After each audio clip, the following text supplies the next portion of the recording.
Central Ellis County in north central Texas, western Navarro County in north central Texas, until 6 p.m. Central Daylight Time.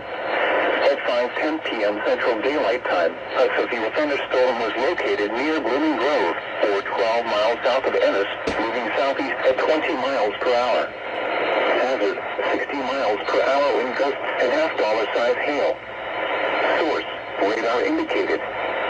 Impact, hail damage to vehicles is expected. Expect wind damage to roofs, siding, and trees. Locations impacted include Corsicana, Blooming Grove, Dawson, Angles, Barry, Navarro, Lake Halbert, Navarro Mills Lake, Ross, Retreat, Oak Valley, Emhouse, Mustang, Dresden, Corbett, Silver City, Navarro Mills, and Purdon.